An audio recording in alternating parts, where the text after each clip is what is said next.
this what giving up feels like?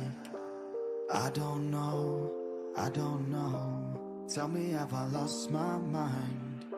Nowhere to go, so far from home. Is this what giving up feels like? I don't know, I don't know. Tell me, have I lost my mind?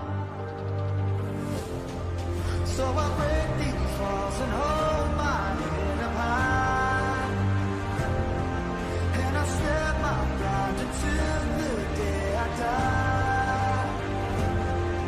As the rain falls down, there's no more tears to cry, tears to cry. So I break these walls and hold my head up high. No, I'm not giving in. No, I'm not giving in.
I can't take it anymore.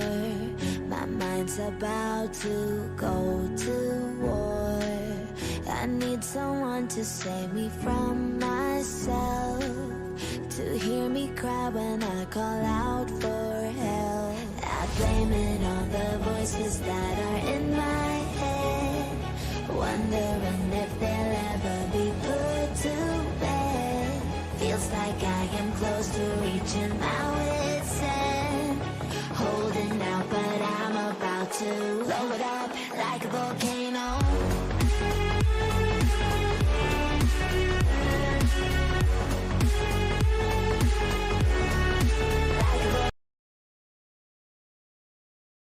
John also Well, I thinks mean, you never know what a Dragon King might look like. Way more handsome than I imagined is a weird thing to say to anybody. It's intriguing that you're imagining him. Must mean And he's growing the doing a beard good out.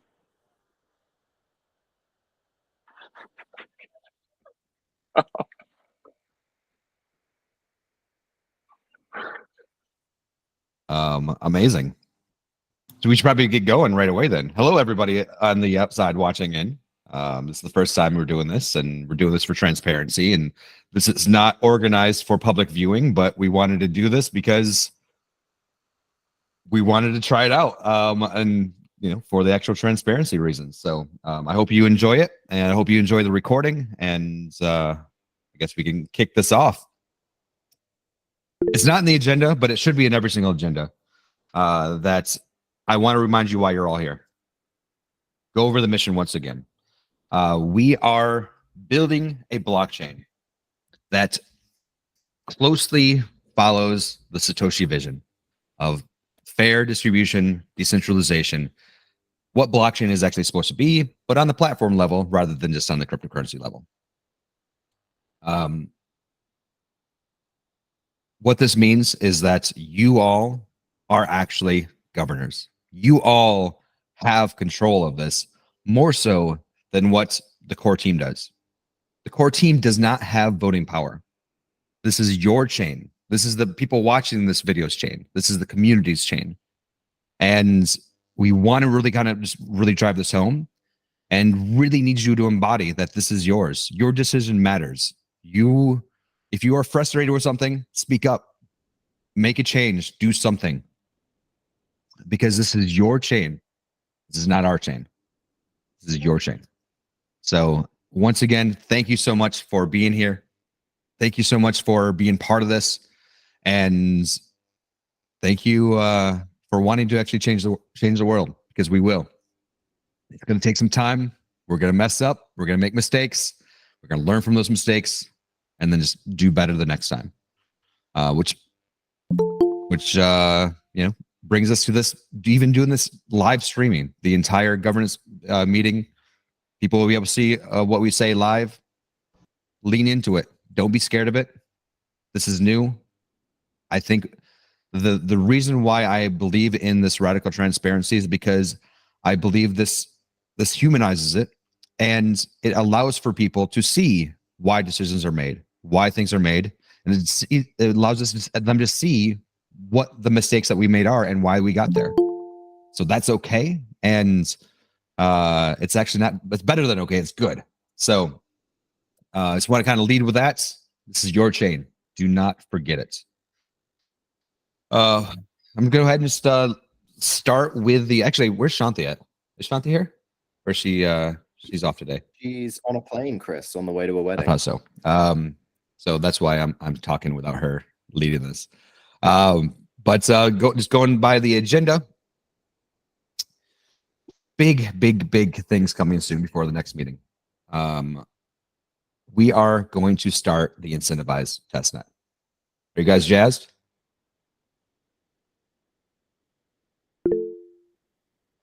Very. Amazing. Me too. The fun part, like all along, we started to actually let people the idea was to actually let people run nodes early. And I honestly thought it was going to be a handful of people that just testing out. We're at almost 250 effing node runners. And this is not like, fake node runners, right? Oh, I turned on machine and it's connected there. They are proposing blocks. We even actually last week I worked with Eartho to turn off the foundation ballast, and it was 100% ran by just the independent node runners, the randos in the world running nodes, and they were producing every single block. That's amazing. Keely, you said you proposed 211 blocks yourself. Like that's crazy. We're building a decentralized distributed blockchain. We learned some stuff about it. So we found that a decentralized distributed blockchain is actually much more expensive to run than a centralized one. At the relay layer, to give you a little bit of detail about that, which is I think pretty neat, is that when you have only a few nodes that hold all of the stake, like some blockchains have, there is no need for gossip, because the network just asks those 5 nodes and say, hey, what are we doing? And then it's like, okay, this is what we're doing. Then it just tells everybody.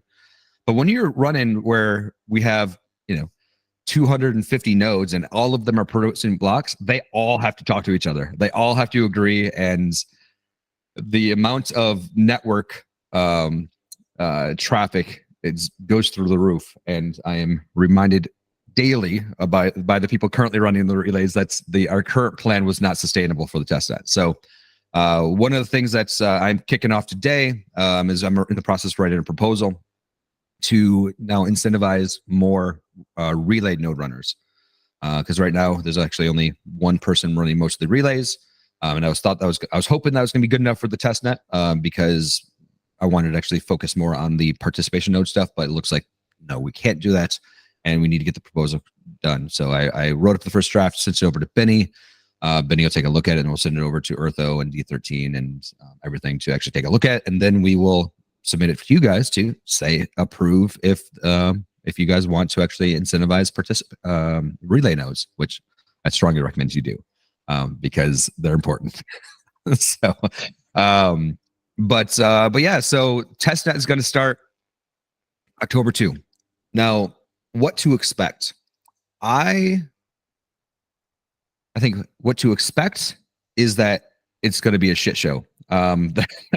When rewards, when points are involved, people get a lot more emotional, and we're going to try to do it all right. And this is going to be the first go. And Benny's been, or I guess he's planning on this week to actually running sample use of the script to make sure that people get used out. But most likely, what's going to happen is someone's health is going to be lower than the mark, and they're going to complain, and they're going to FUD, and they're going to say all of these things. We're going to deal with this. So just so you all know, that is what's going to happen.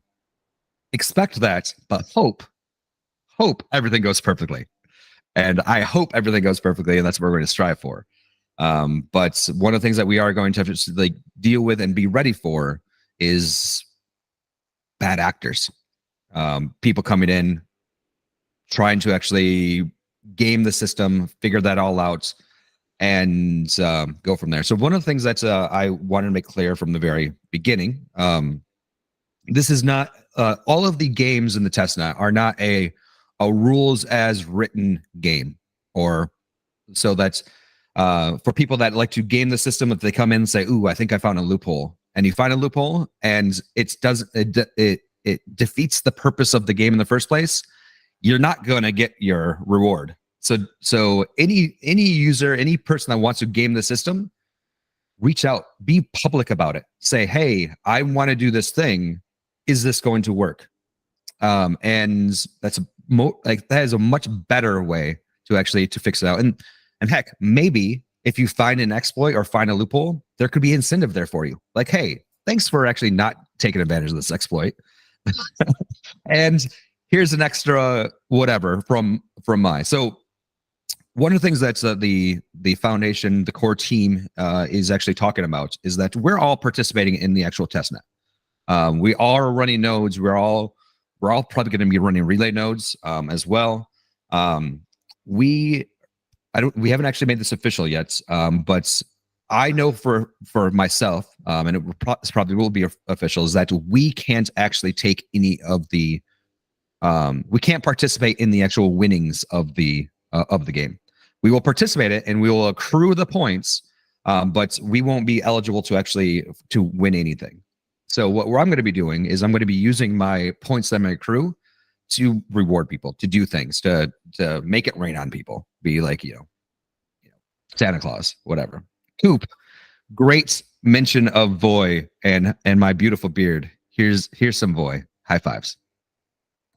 That type of stuff, or Prim, great job mentioning Voy to the Sportos or Spratos or whatever they are.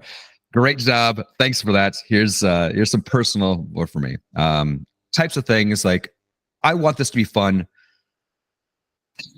We're gonna make it fun. So I'm participating in relay nodes. I'm participating in participation nodes.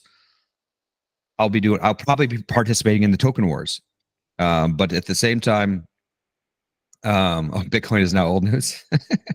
I can't keep up with it. That's why we have you, Prim. You got to actually make sure that's the kids remain hip, So stay hip. Figure it out.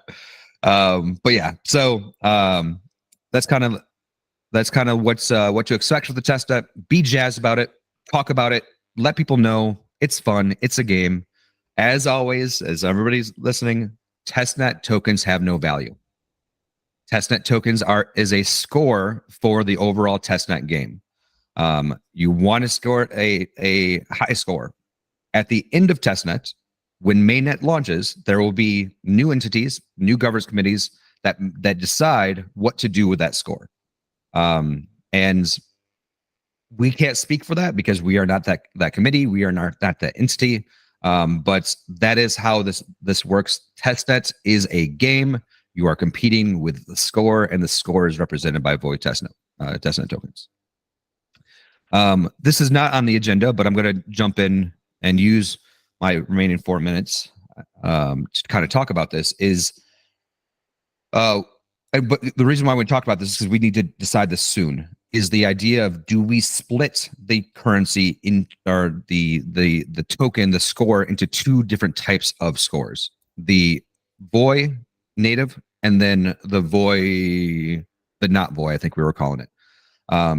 The reason for this is that the node runners are worried that somebody completes a proposal and gets a huge dump of Void testnet, and then goes and then stakes on the testnet, and then takes all the blocks because now they have way more access to everything. The core team has actually gone back and forth. I will actually bring you up to date, and then give everybody on the core team kind of like touch base and fill in. But we actually kind of divided. Is this an okay thing or not? The things that we are actually okay with is that the people that are receiving these proposals, they have skill sets that are needed and appreciated, and they should be rewarded for that. And it is open for everybody. So anybody running nodes can actually also do proposals. So limiting and making it so that they can't actually play doesn't feel right. We should reward people, because this is an open market, that if you have the skill sets to do go above and beyond, why can't you do run a node? So that being said, what we have to do as deciders of, when I say we, I don't have any voting power, once again, what you all have to do is decide that the amount of tokens that are rewarded are, you have to take in consideration that they could then take those tokens and apply it to the other games. So it's not a once flat cut, like, oh, they received 100 million tokens. It's they receive 100 million tokens, and then they could apply that to another game and potentially get more from it. So it's actually more, if they wanted to, they could actually add more to it. So that's one way of doing it. The other option is we decided that we give out both actual VOI, and we also give out not VOI. At the end of the game, not VOI is tallied at the same amount as VOI, but not VOI can't be used in the actual running of nodes. I don't know where I'm at exactly. I have feelings on both sides. Personally, I think where I'm at is kind of like it was originally a split payment, whereas there's not VOI and then VOI. But then Benny actually brought up a good point. That's what the AMM swaps are for. And so you give 100% not VOI, and then the people that with 100% not VOI can go to the AMMs and swap them for VOI if they want to actually run them actually to protect the network. That makes more sense because then what it does is that it kind of sets what people, the market, believe that the score values are, and go that direction. But this is one thing that I wanted to make sure that you guys thought about. This is important. Lobo, as always, give me your thought. Hey, I thought about that as well, and there was a discussion about like a percentage-based thing. So you get like 90% VOI and 10% on the other way around.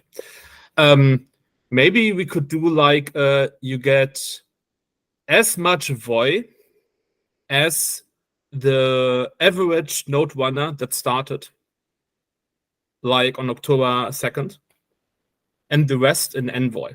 So it's like you get as much. So like the node runners might be happy because just because you have a proposal, you don't get all the block rewards. You get like, you can now start to get as many as like the average node runner. Yeah. And then So Yeah. the reason why that was where I was at the same thought as you on that. But by going 100% not void for these proposals, it forces liquidity. It forces actually flow. It forces actually use of the network, where the proposers, if they want to actually to participate in the network, they can go and swap it for void, not void for void. And by doing so, it benefits multiple. Hey, Betty, what's up? Oh, you go ahead and finish. I'll just speak after you.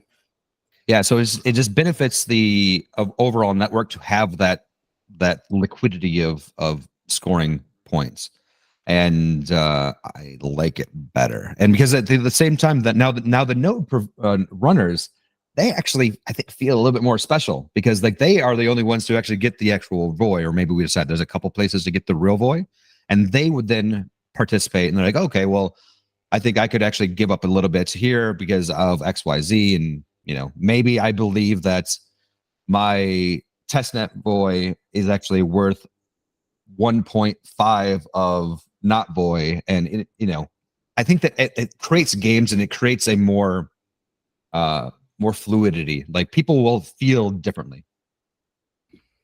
Yeah, I think the point I was going to make as well, which has been brought up previously, is it'll kind of help people not feel so precious about their void or not void that they're holding, and be more likely to want to partake in some of the other phases and the activities as well. Because obviously, if you got the void, you're probably naturally going to want to stake it. But if you have not void, you're probably going to be more likely to want to sort of risk it to earn more. I actually need to read the question exactly.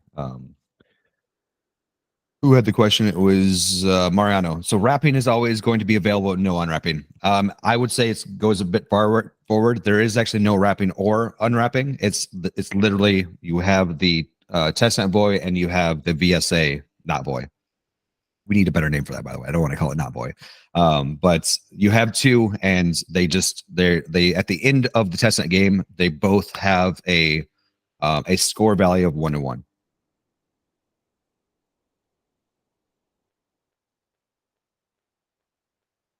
IRL in favor of void, which should use the chain. You say the trade in value would be the same within the it's not the trade in value, it's the score accumulation value. So at the end of the day, at the end of the testnet, when everybody has their scores, they will be equivalent. Can we call it not void Coop? Nice. Coop, what's up? I might not be quite following exactly what you guys are talking, but he likes, Michael likes void only. I mean, is there a way, and maybe this is what you're talking about and I'm missing it, but what if the node runners are all start with the same amount of the eligible node runners at the beginning, or if you are able throughout testnet to put up a node, you get a certain amount and everybody starts at the same amount because it's random, and then everything else is not void.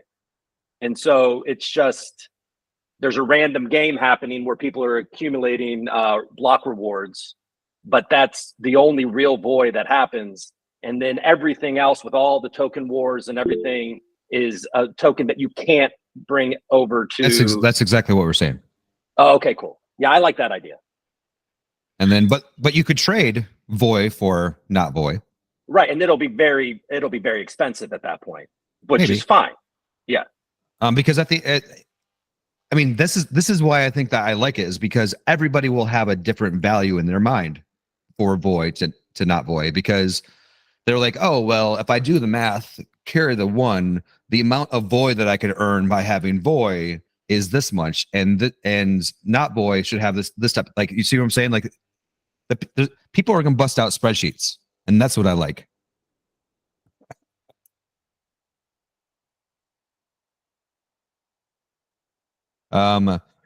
So yeah, so I mean, so this will be up to the actual marketplaces, of course, and the I guess the most also the launchpad OST. if you can actually purchase NFTs for other things than Voy. I would say I hope so, but that's gonna be up to them to actually implement that. But if not, I mean, yeah. So do it, Austin. I guess Shelly just put a proposal out there for a marketplace. So both of you guys. Anyway, so all right. So I wanted to talk about this. I believe this won't be a proposal because this is not a proposal process, but this probably will be a poll. It will be a vote that we want to vote on. And so pay attention to that.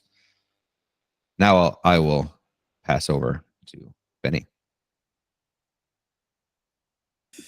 Cheers. Thanks for it, Chris. Yeah. Hello, everyone. I know this is kind of scheduled to be 45 minutes, but I'm probably going to try and keep it quicker than that because we have quite a lot to discuss in terms of the outstanding proposals. But yeah, first up, just wanted to say just thanks to everyone. It's been really, really active on the proposal scene. There's so many comments that it's actually getting difficult to try and have the time to keep up with it, which is really great to see because it's kind of, you guys are really taking ownership of that process as well and kind of, you know, putting a stamp on it.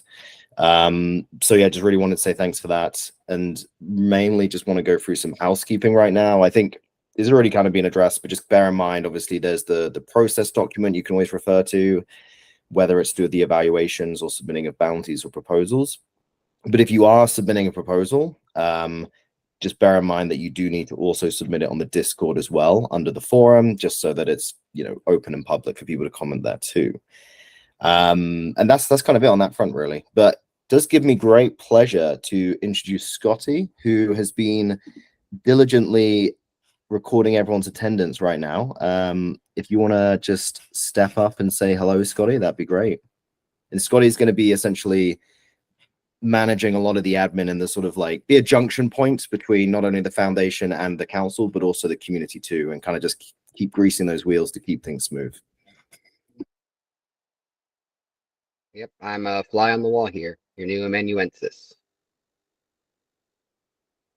Thanks, Scotty. So yeah, if anyone does have any questions, you can also direct them to Scotty. If it's anything to do with any of the admin or the processes, or that's missing forms, or maybe the tracker sheet is out of date, then Scotty's going to be your guy, basically. So I think we can move on to the next thing, unless anyone has any questions, comments, feedback on any of that kind of stuff. But I imagine not, because it's just general housekeeping. So I'm super excited for Scotty being here, mainly because I think you all need to know how much you all are participating individually. And if we're gonna, I think are you gonna talk about this at all? I was maybe going to bring it up at the end.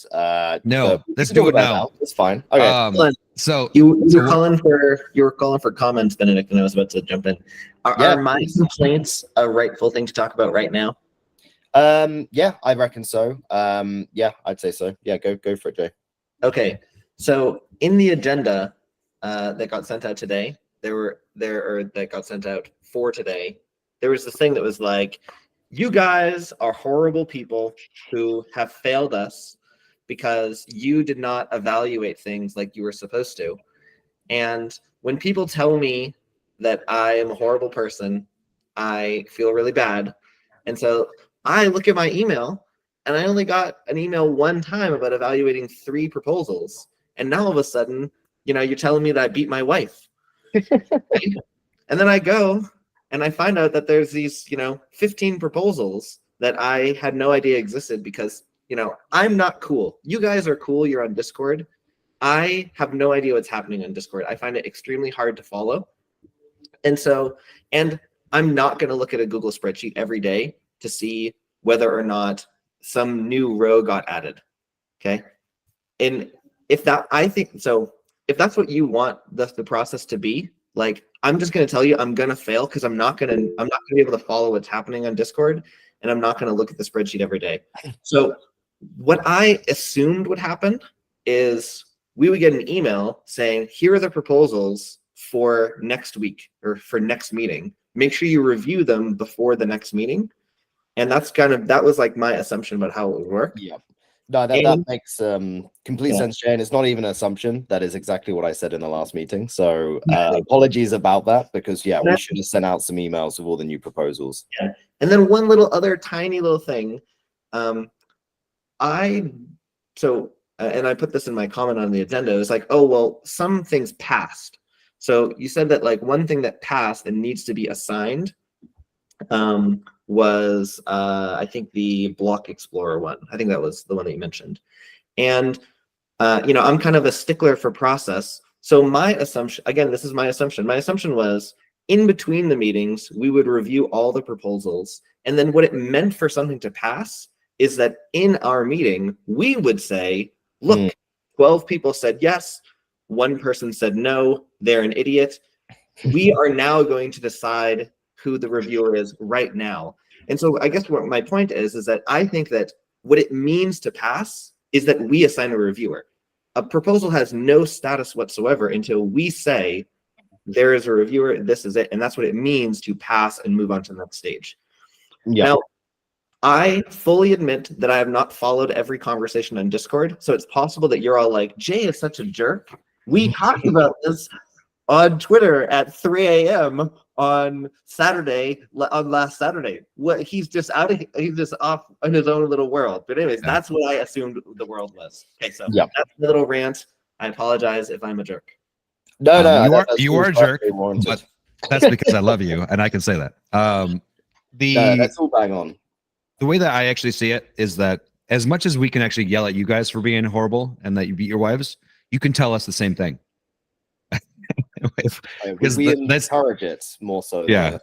So like 100%. This is why Scotty is here. Is that we noticed I started smelling like this doesn't smell right. This is not flowing right.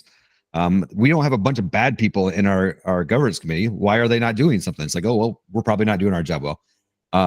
So we're trying to make tweaks and we're going to make mistakes and we're going to figure things out and make them better. And if they don't become better, I want you to come next in the next meeting and say it's not better yet.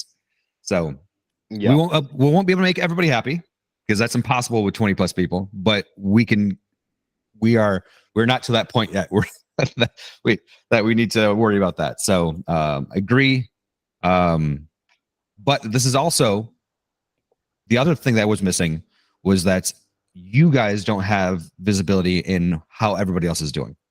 And I think that's, I know you, Jay, will absolutely love being able to see, rather than me saying, Jay, you're a horrible person, you can say, here's my spreadsheet and I didn't check all of these boxes, so I guess I'm a horrible person, or I am not a horrible person, I checked all my boxes. So we want to make sure that happens too. Yeah, no, 100%. I think that's all bang on. I will just give you a little bit of clarity on the process for the initial evaluation. It's perfectly fine for the evaluation to happen external to the meeting, and then if by the time it gets to say today, whatever week it is, if it's passed, then in this meeting we will then assign a champion to then progress to the next stage. But yeah, I see the nuance between if it's officially passed or not. Being, is it when it has gone the adequate yes or no's, or is it when it's a champion's assigned? But that makes sense to me. So no, I think that's all pretty clear. And yeah, as Chris said, this is exactly why we have the amazing Scotty with us now, who will hopefully smooth out a lot of these creases that have already kind of cropped up. So I'm looking forward to that. But definitely going forward, we will make sure that we send out emails, not just post things on Discord, because I do appreciate that it's not the medium for everyone. Brilliant. And Andrew, I noticed you've had your hand up for a while, so go ahead. Yeah, just really quick. I kind of second Jay, but also too a very quick note. Maybe just with like the proposals too as well, creating some sort of like consistency, and maybe it's already there and I just haven't noticed, but of like the first of every month we go through the batch, and then the 15th is for like evaluations, just so it's consistent and people can kind of get into the habit of going there rather than be like, oh, someone submitted last night, okay, we're gonna do this for this week then, and it just creates a little bit more consistency. So something for maybe Scotty to note. I know you said he's going to kind of take the reins on that stuff, so just wanted to throw it out there. Also, we can discuss more in the Discord if people feel the need to. Awesome. That makes sense. Yeah, I'd like to see a regular communication on multiple channels, which just gives a kind of high level overview of what's going on. So yeah, we'll work on a daily kind of, maybe it's a daily status report or a bi-daily, whatever we want to do. But yeah, that'd be great to see. But definitely every bi-weekly meeting that we're having right now, I will get open the spreadsheet, or Shanti will if she's here, and we'll just run through the status of things as well, just to give a little bit of context.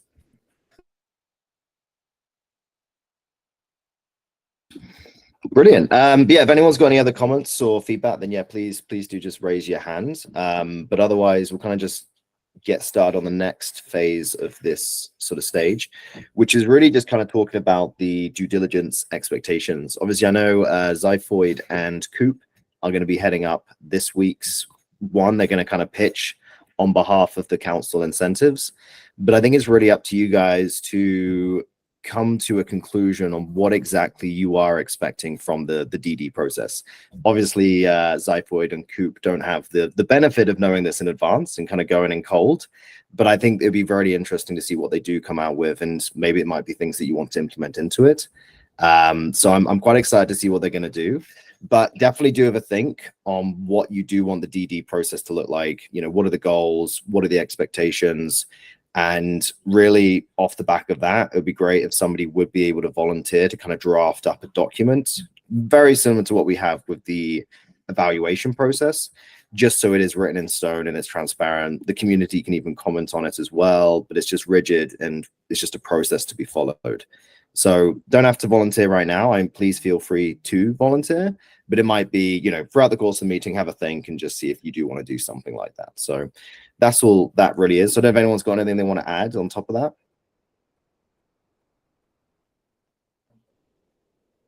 Brilliant.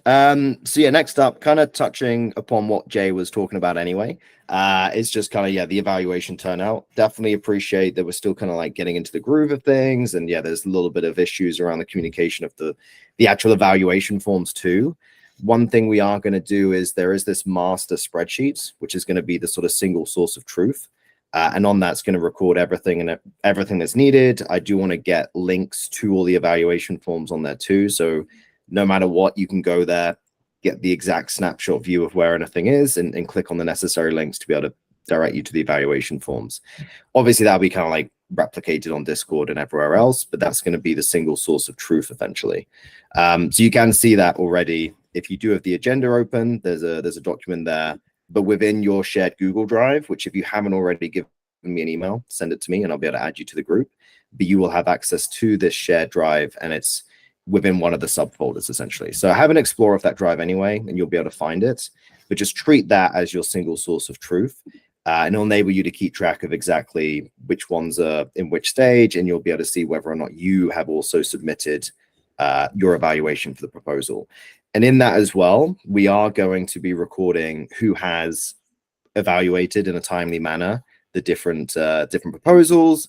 And essentially it's just going to work with a, you know, yes, you have evaluated within the time frame. No, you haven't, or an L for late. You know, you did do it, but after the time period. So it's just going to give you guys a bit of an overview on who's doing what and, you know, how active people are. Obviously, I feel like Jay will be slightly penalized out the gate already, but I'm sure he'll iron those out and kind of come out swinging. So yeah, just keep that in mind. And again, I think it makes complete sense that with Scotty now, this will be easier to get the evaluation turnout increased. We'll definitely communicate across Discord, but also email. And I think email will be a great method for the most part. And I would like to see some kind of regularly scheduled something, because I appreciate things do get a little bit lost in Discord. It's quite hard to keep track. So yeah, if anyone's got any comments or feedback or concerns about that, then yeah, just raise your hand now.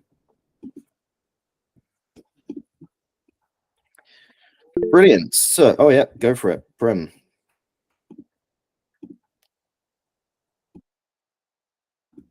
Oh, is he gone? I am on mute. Yes. This source of truth you just described, is that the proposals and bounty status tracker that I'm looking at? Okay. Cool. And we're just like going to build this out a little bit. Okay. Yeah, this is just what we've added so far. You guys as well are more than welcome to add to it too. Every file in there, you have complete edit access. Yeah. Okay. You want help with this? Like as far as just like building it out, figuring out what goes into it. I was also maybe even going to volunteer for the diligence thing. I wouldn't want to do it alone. Like I'd probably want to like have somebody with me to figure out like what all would even go into there. But like I used to do that kind of stuff, so like I could probably like contribute to it. But I also think you could probably wrap it into this too. So like I'm just looking at it and I'm like, okay, like it's started, right? But you could definitely you could run a lot of it through here if you wanted to. Oh yeah, it could be pretty crazy. I mean, definitely feel free to collaborate with Scotty because that is kind of the file Scotty is going to take over. So by all means, I'm sure Scotty would appreciate any and all help possible, really. So yeah, just feel Yeah, free. I'll do that. That's what I was gonna suggest too, because dude, I like Scotty. I'm a big Scotty fan, so like I wouldn't mind working with Scotty. So There you go. More the merrier, cool. honestly. I'll message him. Brilliant. Cheers. Cody, how you doing? Oh, and I had to turn everything off because of the production level. So, yeah, I would recommend maybe we also look for someone a little technical to be part of the team as well, in case something needs, like someone they can rely on that they can at least go to, like, hey, I don't understand this. Can you make sense of it for me, or is this even possible, kind of thing. I think that'd be kind of important as well too. Yeah, makes sense. And Jay, you're up. Wait, I love that IRL just said I volunteer Jay to be the technical DD. Okay, so two points. Wait, Question number one. Before you go, Jay, I volunteer you to be the DD on technical of every proposal that's not mine because I don't want to deal with that. Okay, so here's one is a question. When I'm filling out the evaluation forms, I'm putting in comments. You mentioned a little while ago, there's so many, it's interesting to go through them. Are those public?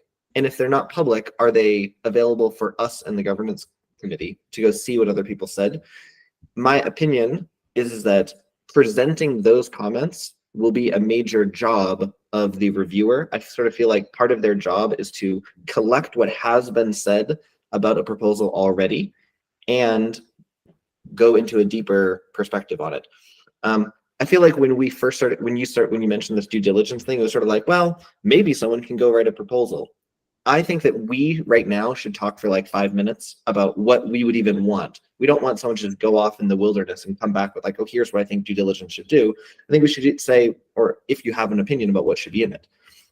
My opinion is that if people did a good job with evaluations, then that means everybody had all sorts of comments about here's what I think is strong, here's what I think is weak. And I sort of feel like those evaluations in the evaluation phase, basically they are like the roadmap for the reviewer. For example, if I take one that I said, so in my comments for the member incentives, is that the member incentive proposal said something like, we'll monitor if council members are like doing a good job. And it's like, okay, yeah, like, of course you're going to evaluate if they're going to do a good job, but what does it mean to do a good job? And so that was a criticism that I had of that particular proposal. And like, I've already written that down, and I feel like a good job of the reviewer would be to take that comment and then go investigate that particular issue. Maybe talk to the proposer and say, well, how exactly do you want to do that? And I think that that is kind of like a very general thing. I don't think that we should like, here's a crazy thing you might want for due diligence. We want to have a smart contract audit for every single proposal that has a smart contract. I think that that is an absurdly high standard that we should not do. So anyways, thoughts about this? Jay, Oh, you go for it, Chris. Yeah, so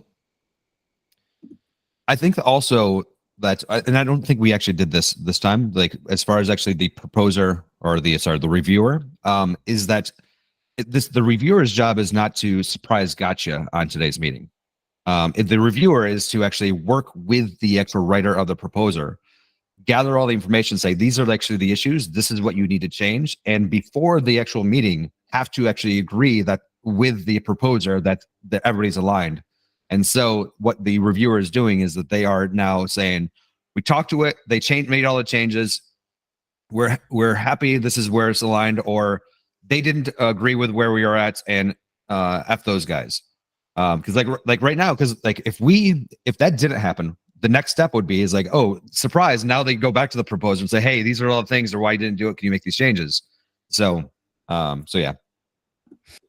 That makes sense. And I think that's a great thing to add to what this sort of DD expectations are going to be, right? So we fully want you guys to own what the expectations are, what the process is going to be, what the goal is. And I think, yeah, if you work with Prim and Scotty as well on crafting exactly what this DD sort of document is going to be, then that makes complete sense to me.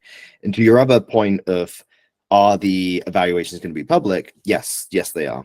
And I would also encourage you, for anyone that does write any comments on the evaluation themselves, post them on the Discord too. I know obviously Jay, you don't like Discord, but if you are able to do that, that'd be fantastic. Because I know you have really great insights, and I think it'd spur a lot of conversations on the evaluations. On the proposals with the greater community too.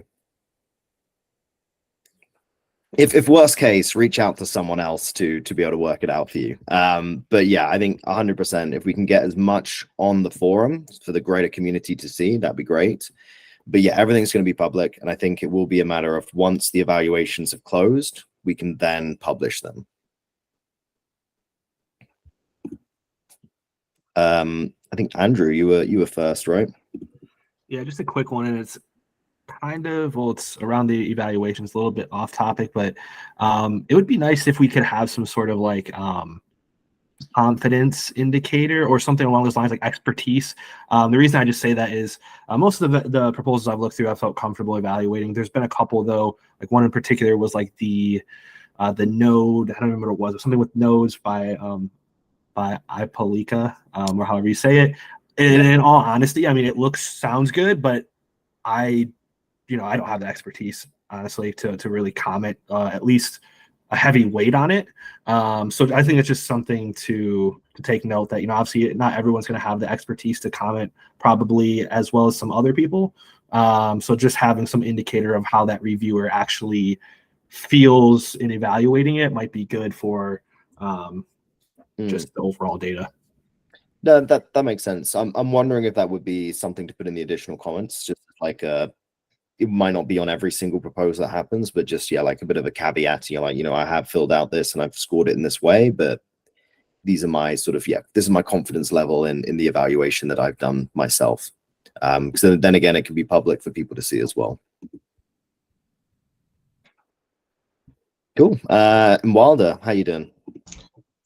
Doing good. I just wanted to first of all say thank you to everyone who has been responding in Discord to the comments. It's been very easy to get answers timely. That being said, I personally missed out on a lot of the good conversation happening through Google Docs, and I also haven't done much looking into GitHub, but I'm assuming I might find similar conversation. Is part of due diligence, or maybe this is going into something larger, but if we could agree on a primary place to have a discussion, I think that would be beneficial, and it would also reduce the workload on the actual person responsible for answering, because that is a very big job for one person if it's 3 or 4 different platforms to respond to. No, I think it's a great point. And I think, if you guys are able to come to some consensus on that, Google Docs might make the most sense if you're talking about like closed door comments. But anything that we do want to be fully public, Discord would probably make sense. But if it's just internal to the council, Google Docs probably makes more sense than doing on Discord. Feel free to create a poll. Sorry, I didn't raise my hand. I find it much clearer to follow the ideas when it's through Google Docs. Discord can get it's great for the quick responses, but I find it more difficult to follow the ideas through. No, I completely agree. I'd say just either during the meeting or post-meeting, just make a quick poll or a thread on the Discord. Or if we have time at the end, we can sort of vote on it then. Or even, I think there might be an add-on for for Google Meets that we've probably not got yet, where you can do a little poll, but maybe we'll look into adding that in future. Brilliant. Well, I think unless anyone's got anything else to add, I think that's probably it for that phase. So the only thing now would be if we could get up the proposals and bounties status tracker. Just kind of want to run through at a real high level the status of all the different proposals right now. As you can see, actually most of them are in the evaluation stage or beyond. There's only one new one. I think there might have been some new ones submitted and we've not updated this, which Scotty will get to shortly, I'm sure. But just to bring to your attention, there is a lot of evaluations that do need to be done right now. And so just make sure to keep on track of that. And I can see Scotty is already adding in the links in column G, so you can more easily find the correct form to evaluate them. So I'm hoping this will streamline things a lot more. But just make sure you keep up to date with this spreadsheet essentially. And then obviously the second tab, Shanti's actually updating this offline while she's on the plane right now. And this is just going to be a bit of a source of truth on, you know, who's doing what when in terms of the different evaluations. So I don't know if anyone got anything they want to add. Yeah, Chris, go for it. The block rewards, we need to evaluate that today.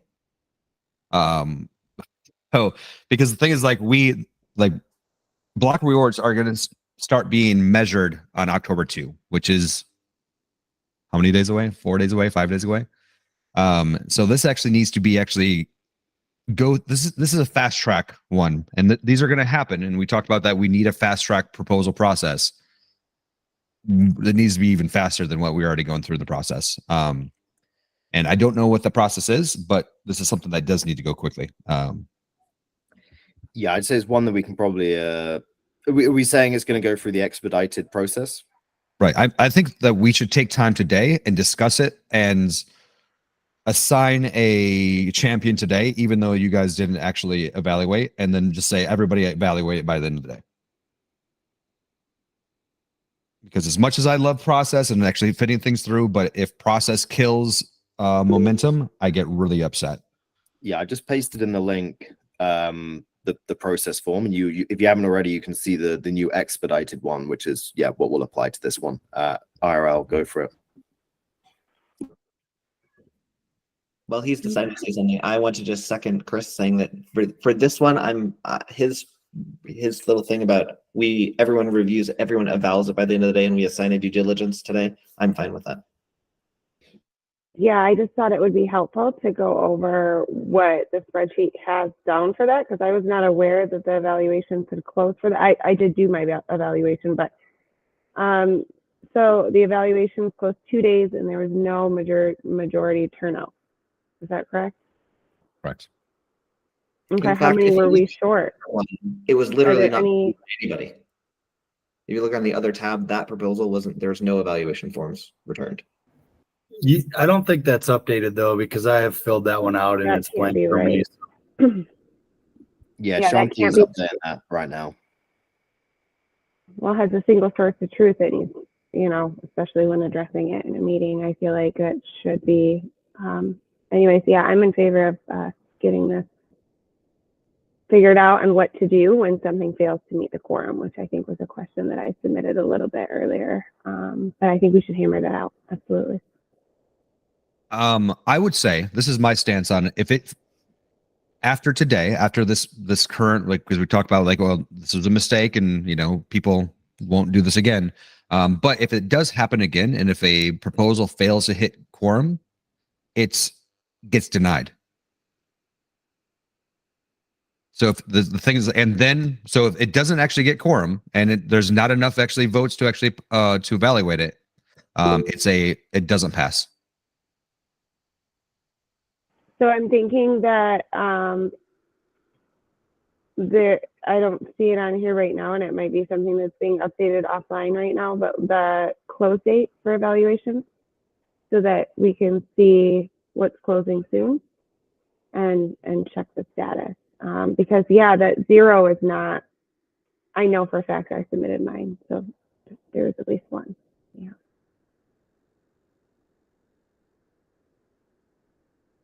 Yeah, there's something I did actually discuss with Shanti on putting the deadline on the sheet as well, which I'm not sure if it is there just yet. But yeah, we do want to make it a lot clearer on what is the window to do the evaluations.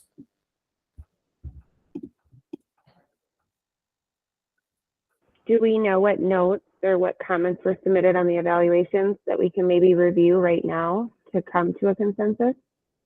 Were there any concerns with the form up? Give me one moment. I don't think I can see current, like, about other people's evaluations. So, like, just reiterate what I said about this one. All the others, we can keep going through the process, everything. But this one, what I recommend that we do today, or maybe even right now, is we take volunteers for a reviewer of block rewards. And this reviewer just knows that this is not, you don't get 2 weeks. This is, you go and talk to me in the next 2 days to figure out if this gets accepted or not. Yes, for the block rewards, we have 9 responses so far. So do we have any volunteers that wants to be the reviewer of block rewards?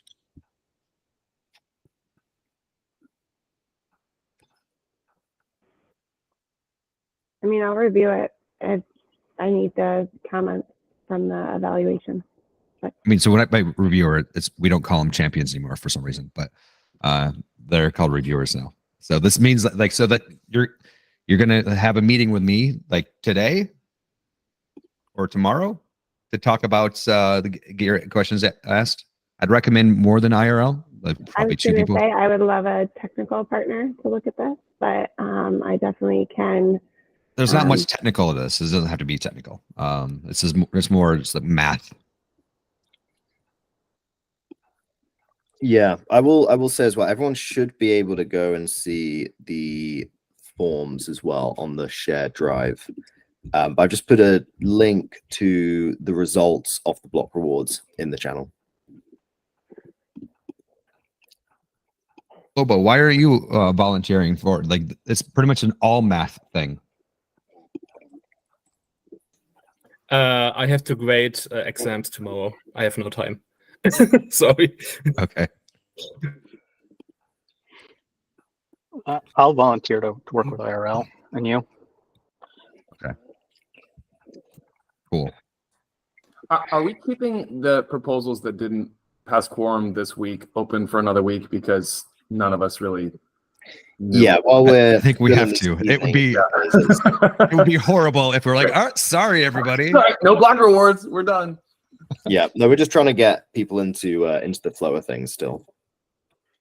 Yeah, something I wanted to mention too is I think maybe, and something maybe I can draft out for it, but we should probably require the council to have like maybe a minimum of like reviewer status, just so people don't, obviously it's all going to take work on all of our parts, and I'm sure not everyone wants to review everything.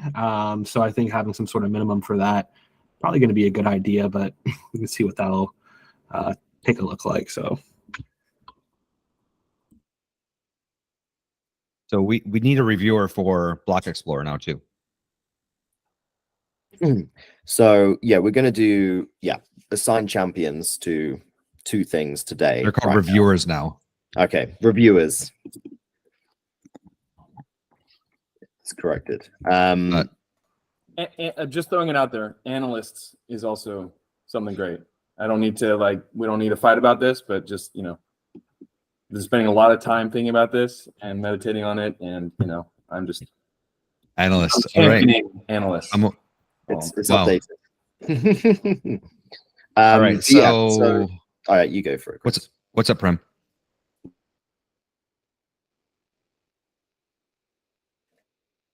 Oh, I had my hand up to volunteer help IRL, but I guess someone else is doing that.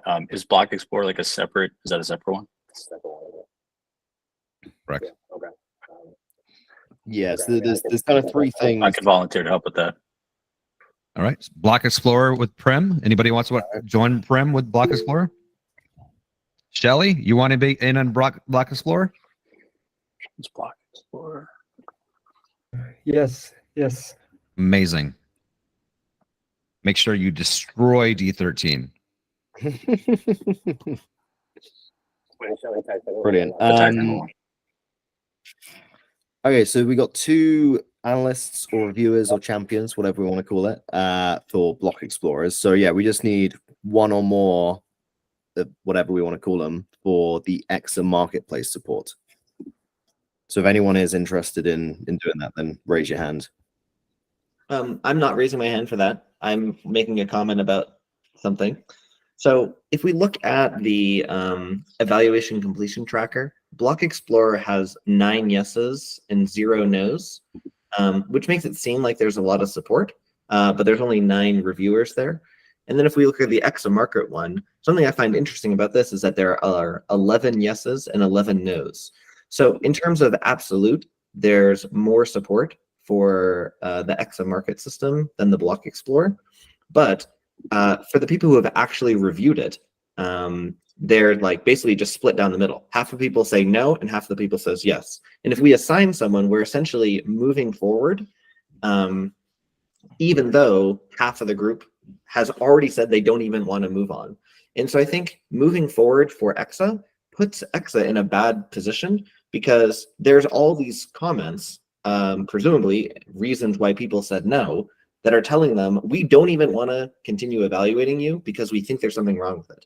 And so my opinion is that in situations like this, I'm not saying that we have to have some like firm, it's exactly this percentage or whatever, but I think that EXA should want to revise their proposal based on all of these 11 no's before they would want to continue. And I think that that would be a better use of everyone's time for them to revise and get more support before being officially assigned a reviewer.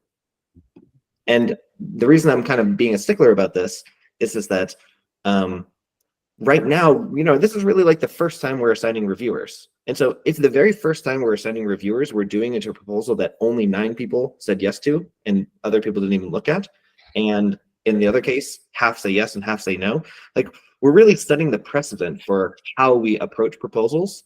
And I think that these 2 proposals are actually, I don't know, they're like good test cases in us needing to do something that I think is more responsible for the proposer and for us. Yeah, I'm looking at the EXA market support results, and I'm seeing 10 yeses and only 1, 2, 3, 5 no's, of which 2 of them were done today. So I imagine it was created before today. But I'm not sure. Are you implying that by someone not evaluating it, it defaults to a no? I'm looking at the proposals and bounties status tracker in the evaluation completion tracker sheet, where there are 11 people that are marked as a red. Sorry, that's not whether someone has voted yes or no. That's whether they filled out the evaluation itself. So that's purely just a metric to see who is active. Do you want to see the results? I thought that was what their actual score was. No, sorry, yeah, but that wasn't clear. That separate sheet is merely just like the attendance tracker. So it's just showing people, oh, this person has done nothing or this person's been active. If you do want to see the results, you can actually see that if you go into the community proposals and bounties, and then you go into the evaluations forms subfolder, and then you get access to those. What you just described as how to find it is too hard. Okay. It's on the shared Google Drive. Maybe we'll do a little bit of a session at some point just to. Why wouldn't the actual final score be in the spreadsheet? Yeah, that's my point. The final score should be in the spreadsheet. Whether it is in the proposal tracker sheet where we just have this is how many yeses there were, this is how many no's, like that's useful, or it's in the evaluation completion tracker, like basically it should be know this. Okay, so everything that was a great example of Jay's off in his own world, being a jerk, totally misinterpreting what the data says. So I apologize for that. No, it's all good. I mean, it raises a very good point that wasn't clear, right? So yeah, there is a new column, and do bear with us because it is a living document, which we're still amending today. But yeah, there is a column that does just need to be filled out, which is column I, which essentially, I think it'd be good if we had number of yeses, number of no's. But again, this is something that Scotty will be picking up the pieces for. So yeah, expect it to be a lot clearer going forward. But right now, the 2 that have passed, i.e. majority yes, or whatever the requirements were on the process, is these 2 that do require a champion right now. So yeah, sorry, Coop and Andrew, you got questions? I was just going to say that, well, first, I appreciate everything that Jay has been saying in this meeting because it's going to help me a lot. So he does seem to be standing up for my brain as well. And I also just want to put this out there because I'm thinking based on now I'm hearing that the results that Jay said for EXA are not what they were, but I'm potentially too easy on moving these forward, it seems, because if people are saying no, I'm thinking, okay, this sounds good. And like, I would like to learn more is what I was thinking that process was. And so, I'm wondering if I need to have a more critical eye. I mean, it's up to you guys. What I would say is that I don't want to waste your guys' time. Doing due diligence takes a lot of time. So like I would recommend being more critical, but I mean not too critical. You know what I mean? Like it's like I was very critical on Exa personally. I don't know if you guys saw my comments or not. I think the team is actually absolutely amazing. I've actually been talking to them a long time. And I think they do amazing work. It's just that the proposal doesn't align with the current needs of the testnet. So like I recommended that it either changed what the proposal was, or that you should. I think I said you guys should really strongly consider this point, because I don't have a vote. So, yeah. So like I would say that just being critical is better, because Coop and Zyphoid. I've got to get used to calling you Zyphoid. You guys both spend a lot of time doing this, and if it was like a crappy project that most people didn't want you to do, then that would be a waste of time. So I would say be critical, because why not? Yeah, I'd always on the side of being more critical. Bill, I think you've had your hand up for a while. Thanks. I just want to make sure that the everybody on here understands what the phases mean, and what yes means and what no means. And are we saying that we don't want this to go to vote ever by saying no? Are we saying we haven't looked at it yet? Are we saying, what are people expressing when they click yes and no? And I just think that there just needs to be a universal understanding of the process. I think everybody on here understands kind of where we want to end up, which is this body will thumbs up or down submissions for proposals and bounties.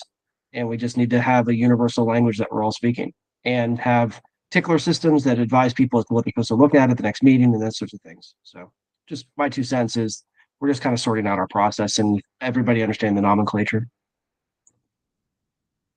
It's a great point. And if anything isn't clear on the process, you will have access to it, put comments against it, and have a discussion with people. Because ultimately, yeah, the process is your guys to own, and you can change it as you want. Wilder, how you doing? Good. Thanks for having me up. On the note of how critical to be, I think something that I'm applying to reviewing any proposal is, if I say yes to it, I would also be willing to review it, because I have that level of belief in it, if you will. And I think that's, if you're saying yes to proposals that you wouldn't be willing to, I know we call it champion, but essentially put your name towards, even if you are not technical and you can pair up with somebody, I think that's a good place to approach the proposals from.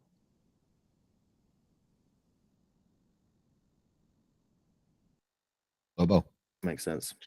Some general comments on the Exa thing. So I reviewed it, and the proposal was like, okay, we will launch this Exa swap first, and then the NFT market in like Q2 2024, I think.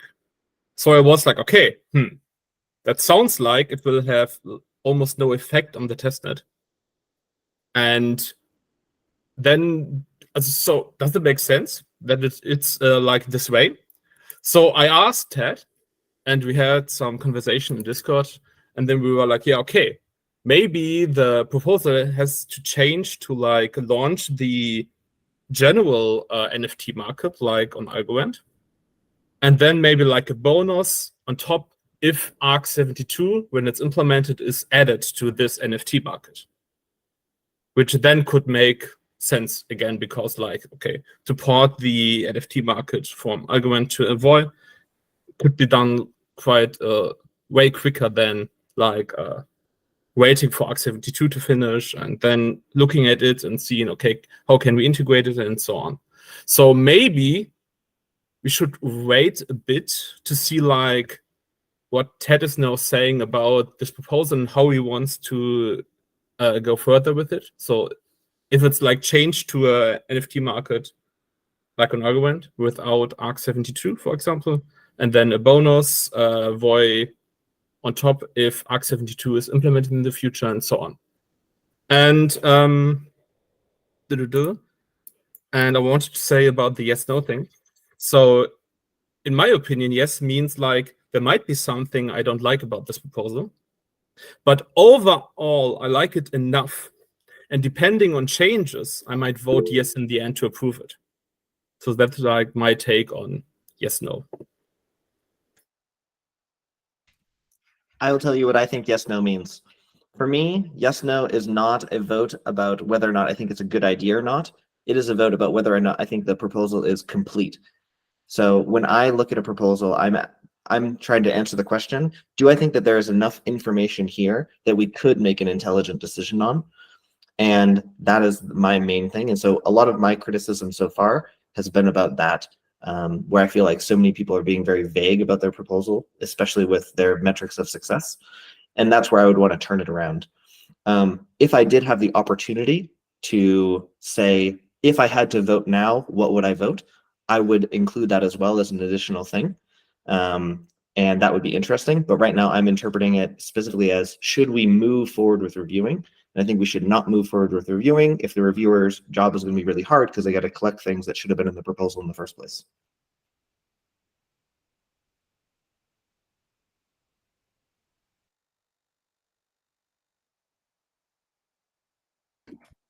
Makes sense. Yeah, I think there's needs to be a lot more clarity amongst you guys on what are the definitions of done and all this kind of stuff with the process. So I would say do take the time to review the existing documents and just get consensus on what everything means, right?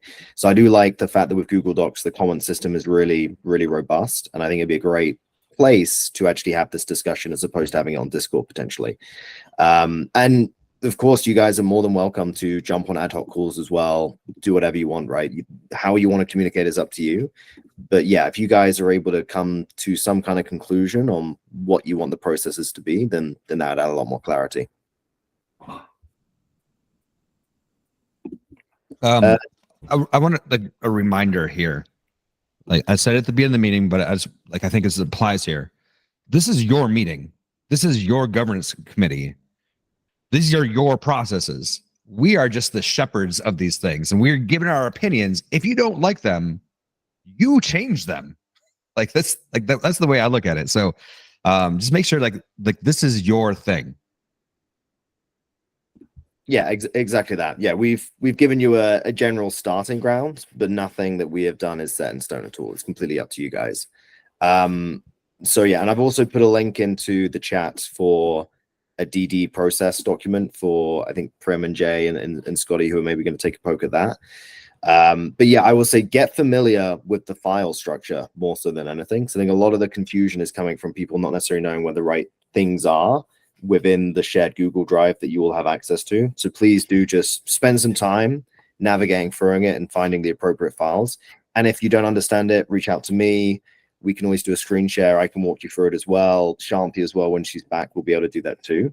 But I think that will add a lot more clarity for finding things or getting access to the relevant information, because we are trying to make sure everything is in there.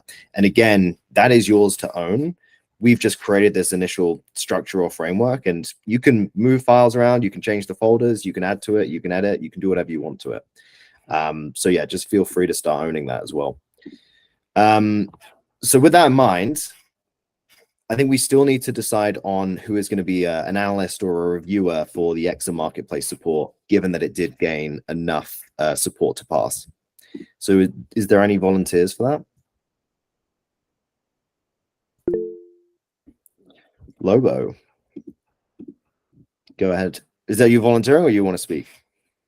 That's him I volunteering. would volunteer, yeah, because Alright, I already talked with him, and I think I can talk to him again and see like if he wants to go forward like this with this proposal, or like change it up or something.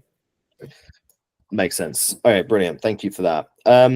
Okay, so I think I really want to Lobo, get to make sure that you take some time to talk to me about this as well, just to make sure that you have more context. Makes sense. Okay, I think what we might do is obviously we need Coop and Zyphoid to do their sort of pitch, if you will. But what I might recommend is we move that to the open floor, just because I want to have as much time possible for there to be an open floor.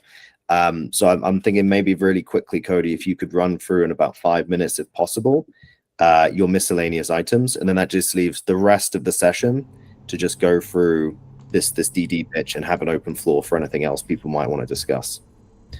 I'll add you as well, Andrew, to the thing. Yes. First, I want to start off by saying I am still missing individual posts to announce you guys as governors or as committee members from. Ooh, name them. I'm doing it now. I'm calling them out.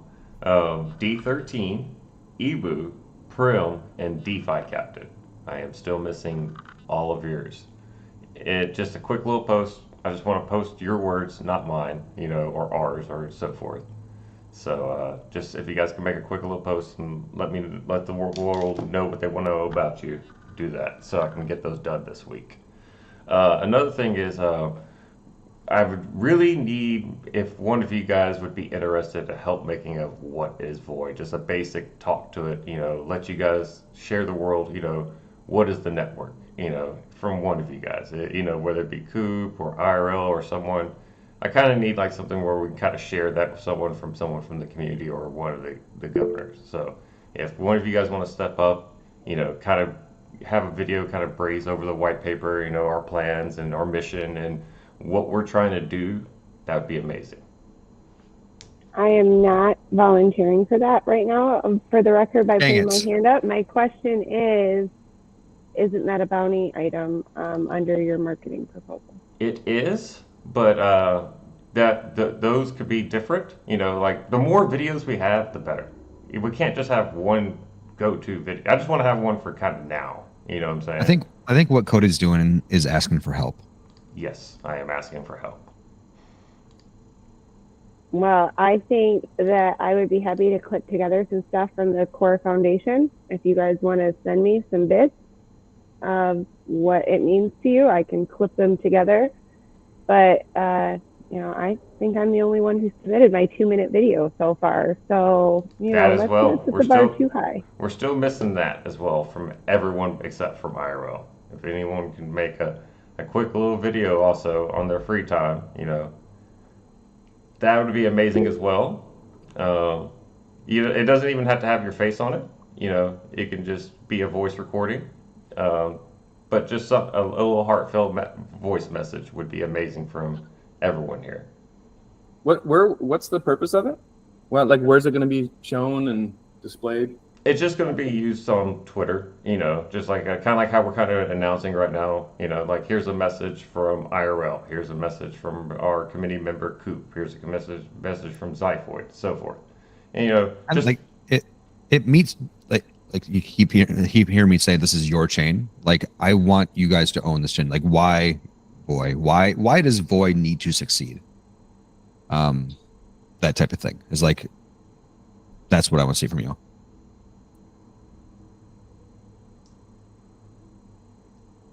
And it doesn't have to be professional quality. It could be like, you guys probably all do TikTok because you're all younger than me. So just simply, let's do a TikTok. The more organic, the better, some might say. It could be anything.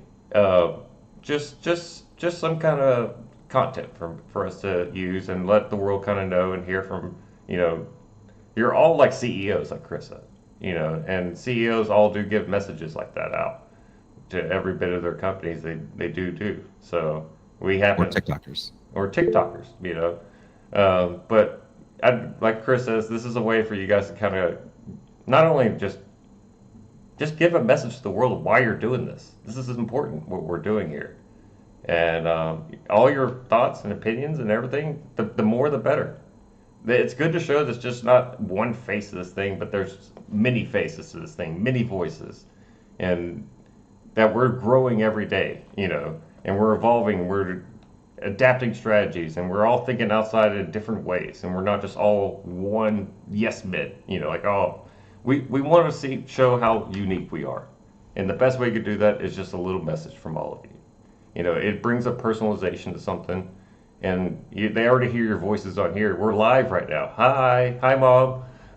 So there's nothing hurting you from doing a little message at some point. And those don't have to be right away, but soon, please, because I'm about to run out of your individual posts if you guys don't give me the rest of them as well, too. So, like I said, you're all CEOs here. So it's I time. think, Cody, if you were to do one, and Benny and Chris and Gov maybe, and a couple of the core teams slapped together one, it would really, because when I submitted mine, as the only person who submitted it, I didn't really know what you wanted because there wasn't like an example, and I kind of winged it. So I think that might help just show everybody how easy it is. Mine took 2 or 3 takes because I accidentally had an applause track running from my show in the background. And OBS that I couldn't hear. So when I recorded it and went back, there was like a laugh track going. It was great. But it was not hard. But I will say, I think leading by example would go a long way. And Cody, I know you can do it. Like by the end of today. You know I'm what? sure. You know what, IRL? You're more than right. I can do it. You know what? Challenge accepted. I have offered myself as tribute. I will be the stomping grounds. I will have one done by the end of this week that's going to look amazing, and it's going to be envious. And I'm sorry you want the best to go first. All right, I might set the bar a little too high. All right, Lobo, you had like a question. Yeah, so I talked with another committee member, and we were like agreeing like it's kind of not our thing to do stuff like these videos. And so we were like, okay, that we didn't agree on that. Okay, my idea was like, is my job really a CEO? So I feel like because CEO is like this person talking to everyone and they're doing also the marketing. But I feel like that's not what we are. And if we look at, for example, like his videos, for example, just a general take, not a fan of videos because it's like I have, okay, maybe I'm too young for this, but I have to have the attention span to watch this video when I can also like look at a thread and get like through it in like seconds and get like the basic idea of what the person wanted to tell me. Okay, but so I could be biased. Yeah. One thing I just want to kind of like, I don't agree with everything that Cody said, but I appreciate what you did say, Cody. So, you're not forced to do this. You're not forced to do a video. You're not forced to actually do these things. And just like what Prim just mentioned, you can do it any way. Like the main thing here is like the high level goal is we need to make sure that people understand that this is your chain. And the best way to do that is to actually express in the best way that you can why you're doing it. And we are being prescriptive for the people that don't know how to do it or don't know what to do. We are giving permission. We are saying that this would be good enough if you did X, Y, Z. But if Lobo, that you think that you could express yourself in a better way or a different way, we're okay with that too. Prim, if you think that you can express yourself in a better, different way, great. The main thing here is like, you guys are not all CEOs of, because I mean, I think I'm not sure exactly what that means. But what you all are is that you are Voy. And we need more Voyagers. I almost said voyeurs, and then that's just weird. Voyagers. So like the main thing here is like, let us actually make Voy happen. And it is up to you guys to not sell it, not market it, not really put it out there, but honestly let people know what you do, why you believe in it, and that's important. Yeah, I mean, like, sorry if I maybe messed up and said CEO and stuff, but it's just you can express yourself in any way. If you express yourself in written content, that's amazing as well. I just got to use video because I'm a big fan of video, so I'm just using that as a reference. But just some form of content that we can share. I do video because I'm really pretty, so like I got to really lean into that. Yeah, I think it's something that we actually discuss internally as well, and it doesn't necessarily have to be you talking to a camera. It could be a group of you having a sort of fireside chat or something, right? Or yeah, it could be text, it could be whatever you want. But it doesn't just need to be solo person on the video. But I think it's really just a matter of getting good content out there, really. What's up, Coop? Muted. Yeah, I just wanted to say this is and this is super important, and I just wanted to get it out there real quick. I've seen a couple of people hashtag Voy Boys, and I would like to squash that immediately. No Voy Boy. Okay. All right. Come on, Coop. I haven't seen Boy Boys yet, but like I was second that. I'm glad I haven't seen Boy Boys. So I haven't seen Boy Boys yet. I see in the Discord. I've seen Boy Boys a few times, but I'm guessing that was because it was so cringe that people were saying it. Not that it's real. I take complete credit and blame for originating the Voy Boy scandal. Mistakes were made, and I am, going to spend more time with my family over the next little while to deal with the fallout from the Voy Boy episode.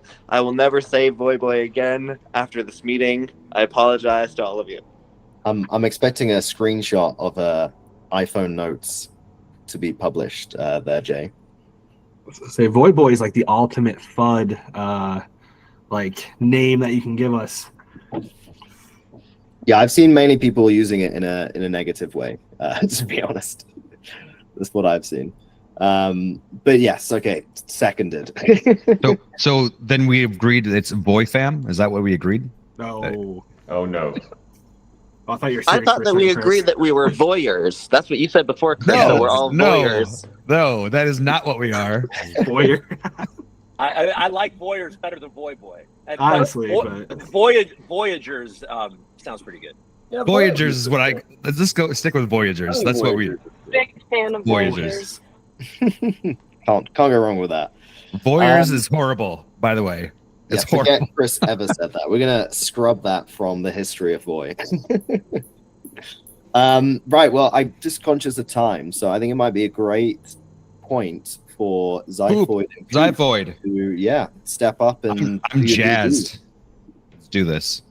So, all right. Yeah. Without much further ado, here you go. I'm jazzed too, and before we get into this, we had no direction, so we're just making this up as we go along. I think we did all right, In the baseline. But, we'll figure this out. And also, just to address Chris's comment about Zyphoid and all that, just for everyone on this call, I have to be careful, and I just want to. I just want to say, man, we're streaming this live, brother. It's streamed. So it's over. That's what I wanted to tell you. I mean, you might as well put your social. You might as well put your social security number after your name. Okay, all right. Hi, Mom. Yeah. No. So everybody watching this. By the way, not a joke. This is streamed. So this is Zyphoid, not what you see on the screen. Chris, really quick, sorry to jump in. Is this like video streamed as well, or is it just like the voice? No, it's video. Okay. This is video streamed where? YouTube. As we speak. Yeah. As we speak. I know. I should have. That's why we said it in the beginning. Everybody was saying Zyphoid, and I was like, "Well, this is. I mean, is this just for me? Am I the only one that sees this?" Interesting. Okay. Well, there we go. Happy to be playing this game with everybody. But by the way, your intro that I think is going out also says like who Zyphoid is, and it's pretty easy to connect the dots. Okay, well, there we go. Happy to be enjoying this journey with everyone. So let's dive into the Community Incentive Championship. But it's not a championship. We're analysts. Yeah. I'm going to champion that. Yeah. And I just maybe before we dive into the proposal and some of the questions that we had, to me, it just from this conversation that we've already, been talking about the process and all that. To me, it's like when it comes to incentivizing us, it's an interesting thing because the way it's set up, it's like, okay, so this is the first one. So there's 126 million is the proposed amount. It's hard to put value on this. And like we're talking about, and I think, Chris has a suggestion where all other proposals will be based on the value you put on the first proposal. So it's this like kind of train kind of chugging along. my brain doesn't necessarily think that that is going to work. It's like I want to almost know, and I know we had talked about it being like 3.5 billion test net, but I know that that's fluid. So, but if that's the case, it's only 3.5% of the rewards for the council is only 3.5% of the total void that's going to be distributed. Now, this is before we dive in, it puts me in this, like, I see two sides of this. And one side of it is, well, that's not enough. We have a stream of proposals. This is a long-term commitment. You know, I looked at the Humble proposal, and there's about as much proposed for farming rewards as it is to incentivize 22 people to dedicate this time and navigating the docks and navigating the things and blah, blah, blah. And so that's one side of it. But then there's the other side of it where I'm like, well, the real incentive seems to be to run a node and to participate in this council is more of a passion project, and you're going to get a little bit more by being part of this, but really you're going to earn a majority of it by running a node. And this is for the more committed. Now, so this is the space that I'm living in, trying to figure out like what's the best way to move forward, because I don't know which side. So Coop, the original numbers out there, my gut, there is like I was put the original number out there, was that it is being on this group is similar to running a node. So like running a node and being in this group, if you're not a reviewer, it's similar review or similar reward for both. Okay, so the way you have it, and you know, obviously you are much more, you've set up the block reward proposal and all that.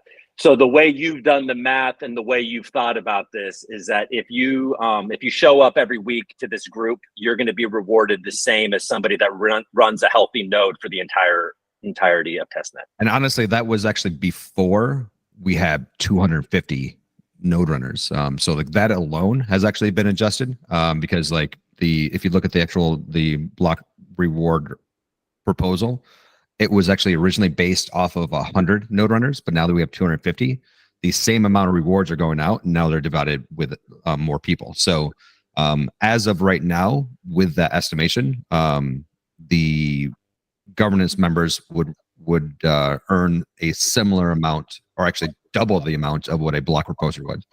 The other thing that had in my mind was that I assume actually almost everybody on this in this committee will be running a node as well, so they would be getting double than for the two things. So that's kind of like where the original numbers came from. I have a comment. Yeah, So, Coop, your point about it being about 3%, is this too much? Is this too little? The way that I think about 3% is that 3% means that there can be 33 proposals like this. So do we expect in the course of the testnet, there's going to be 30 proposals where this is sort of the normal size? If we think about the other proposals that we just assigned reviewers for, I believe the EXA, they are asking for about the same amount, or maybe it's the Block Explorer. One of them is asking for like 125 million, and one of them asking for like 200 million. That 125 is basically the same number as this, and the other one is a little bit more than twice that. So basically, that means that if these three proposals are kind of all in the same ballpark, and if we were to approve all three of these, that would basically leave space for about 27 more. So that, in my mind, is very doable. I would be surprised if we're going to have 27 great proposals that we want to fund in addition to this. And so that's what I'm trying to say is that this 3% seems like a reasonable number to me. Okay, cool. And and even just the evaluation process that I've gone through with this, I've been lenient, and I tend to say yes to things. So I'm realizing that I need to have a more discerning eye. Okay, so I just wanted to say that. Now we can dive in. Yeah, well, and as part of that, because I think that is diving into it also, we're trying to figure out what's reasonable. You're right, Jay. There's the EXA that's about the same. There's a humble proposal that's about double it. And, you know, do we do this based on time put in, roughly on expertise and difficulty of doing the thing, on value, you know, what is it? And we're just kind of doing some rough math. You know, it's been definitely put in some work so far to be part of the committee in monitoring the Discord and having the meetings and you know, looking at the proposals and thinking about things and all of it, right? So kind of rough, it's probably about 10 hours a month, and that's probably low. And if there's 20 of us on the council, and that's also just rough. You know, and if we're thinking about doing this for 6 months, it's about 600 hours collectively for that 126 million tokens.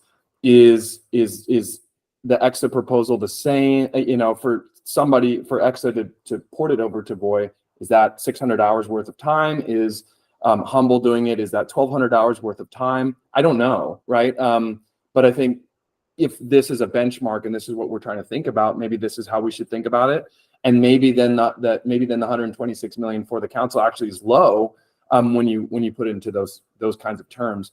So I don't know how we want to run this. Like, do we want to have this sort of like a back and forth? But that's like a pretty big. I think this is a great thing to talk about, and I think the way that you guys are thinking about this is very good, because at the end of the day, we want to make sure that we are incentivizing with the testnet appropriately based off of the amount of effort put in. The kind of thing that I've actually developed afterwards, I was like, okay, well, if you can do it kind of like an hourly, you're not going to be able to get exactly. And there's actually a huge debate of like, maybe hourly is not, because some hours are more expensive than other hours because of the skill sets and everything. So the way that I've been talking about it openly is like, maybe like figure 1 million Voy per week, like, of work. So like 40 hours. So 40 hours equals 1 million Voy. And then you can just like kind of build it in that way. But then I think what you're doing right now, Zyphoid, is that you need to actually then look at all of the other proposals in the same way. Is the EXO one truly that difficult? Is the Humble one truly that difficult? When you look at it, this is why I told you when you asked me about questions, like the value that we put on this one, as long as we don't paint ourselves in the corner as far as we are not out of tokens to actually give away, this is the benchmark. We know how much effort we put into this. It is now our job, when the reviewer looks at the proposals, to actually use this as the benchmark for that. It's like, okay, well, this is how much effort this is. Do we believe that is providing that much value relative to this proposal? Yeah, and that makes a lot of sense if we are dedicated to that, and then it doesn't. In the end, it doesn't really matter how many of these tokens that we give out, just as long as it's in proportion to the others that we give out. Because you guys are, however this plays out, it's going to be some percentage, and we have no control over that. So and it's not going to be an exact science. There's no way that we can get it close. We just got to use this as like the North Star. Be like, okay, well, okay, cool. And just you know, unless someone else wants to do another calculation, and please do, I'm sort of putting council at collective 600 hours. Let's call it 600 to 800 hours of collective time, and that's probably low, but that's rough math doing. Okay, so we can move on here. So there were 3 parts of this in here. I can put this up. I can share my screen. Share screen. There it is.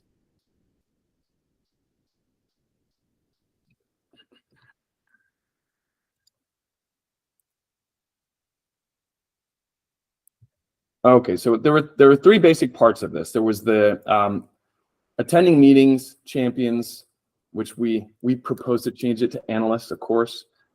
We can all settle on that. Can you zoom your screen just a little bit? Yes. How's that? Perfect. Attending meetings, champions, and supportive tasks. So what was proposed was attending meetings. We'll just go through these one by one. Is that it's 1 million per council member. And if each person attends, well, so a question that we had that wasn't settled is, does someone have to attend 100% of meetings and it's all or nothing to get $1 million? Or is it, prorated based on how many meetings that someone has attended? And there was also in the proposal that somebody has to be active during the meeting as well. So right now, I think last I heard it was 21 people. Maybe that's changed, not sure. There was also in the proposal that we were trying to get it down to 11 members. So our recommendation is that each council member gets a minimum of 1 million tokens for being for completing the process, and that's prorated based prorated for the number of meetings and what's participated in. I'll explain the unallocated tokens and how that's divided pro rata once we get through everything, because it'll be a little bit easier to talk about there. And that we elect a referee, or it's someone's role in the council to be, actually this is wrong, sorry, to figure out who's taking roll call and who's assessing who's participated.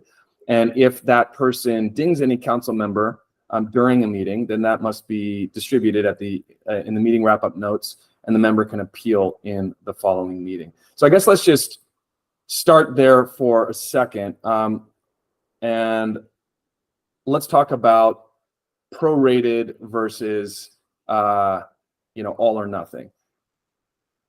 Do we like that concept? Who was the proposer of this? Chris. Chris. All right. So I don't think I was.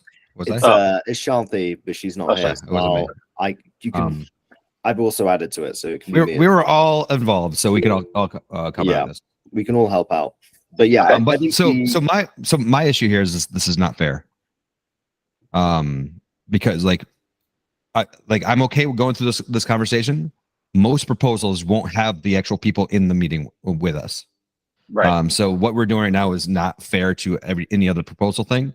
But this is what I went back to, what I talked about earlier, is that the reviewers should have these conversations live before this meeting and get the feedback, and then you're presenting the change. But once again, who cares about process right now? Let's just get this thing. Let's just get it done. Yeah. So, okay. So I guess the question is, and because we do need clarity, and this should have been handled before, but I mean, shoulda, coulda, woulda. So, Right. Okay. So the idea is that if you attend all the meetings, you get 1 million VOI. That would be prorated if you miss. Is that the original idea? No, it was 1 million per meeting. Okay. 1 million. You get 1 million VOI per meeting. That makes more sense, because then it starts. meeting. I start to figure out how it adds up to 126. Okay, so that was not clear at all when we were reviewing. So okay, so 1 million. Disregard this part. We think that that's fine. That's all good. It's like we said, you guys Hey. are going in cold with no process to follow anyway, Okay. right? So It's great. So that's great. And then so if you miss a meeting, you don't get 1 million. If you don't participate in the meeting, you may get dinged and not get the full 1 million. And then if you continue to miss meetings, then you may get voted out. Or if you continue to show up late to meetings and continuously hide in the background, this is it's up to us to get you out. I mean, to me, that's good. And that allows for somebody that thinks that this is a great idea for 3 months to not just stick around for the full 6 months because they want to make sure they get their tokens. They can be like, all right, I got 3 months of tokens. I'm done. I'm out. I don't like this anymore. I think Andrew is, a dickhead, so I don't want to do it. So I get it. Okay. So that sounds good. All right. Sound bite, by the way, that Coop thinks Andrew is a dickhead. That is what's going to go right. yeah, you got to edit Andrew that. Yeah. Andrew can. Okay, so that's great. Then we can modify this. What do you? Who's gonna decide if somebody didn't participate and then log that? Who is in charge of taking roll call? Do we have somebody? Scotty is the new secretary. Secretary, and that will be for this testnet period. Yes. Okay, Scotty, do you think that you can also determine whether or not someone has participated and make a note of that? I think Scotty. I'm sure he can. Yeah. But yeah, I think I see a lot of hands up, and I think one thing people might be concerned about is people just contributing for the sake of contributing. Sure. So yeah, I think there'd be some nuances to it, but I think in general that kind of makes sense. And I understand that this has to be. I think it's good that we have some sort of framework, and I get that concern of like, okay, so I have to raise my hand today because and I have to say something stupid just so they can check a box that I raised my hand, and that's not efficient. And that's not great, but yeah. So I would actually like to amend this, and I would actually tie evaluations to getting the reward as well. Yeah, there are a lot of other responsibilities that are needed, and I think more will keep coming up as things progress. So well, evaluations is a different reward though, right? Because there was a whole champions section where not reviewers. This is actually the evaluations. Like everybody has to evaluate everything. Yeah.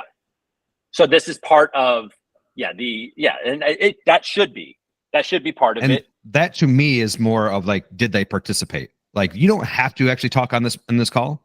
To participate to me is like, did you evaluate? Okay. And show up, and then you just have to show up and be show here the up whole time. Yeah. That feels fair to me personally. Yeah. Me too, but there still needs to be somebody or a committee that is policing that. Yeah, right? and Scotty, we got old. And that's Scotty. Okay, Scotty's too hotty. Yeah, we will on our side attempt to record as many metrics as we can on participation, and I think that will be a good basis. There will be some subjective stuff as well, I'm sure, but obviously that then comes down to you, the council, to decide if you do actually want to vote someone off, right? Yeah, and me and Keatley would like to emphasize like having a mustache should be incentivized. Extra $1 million for anyone with a mustache. So sorry. Okay. IRL, you can just buy one from Amazon. Fine, yeah. So Thirst is against that. Fine. All right. So before we move to the champion section, there's a lot of people that want to add. I just for as far as time goes, if you don't really have anything to add, put your hand back down. But if you do, you can keep it up.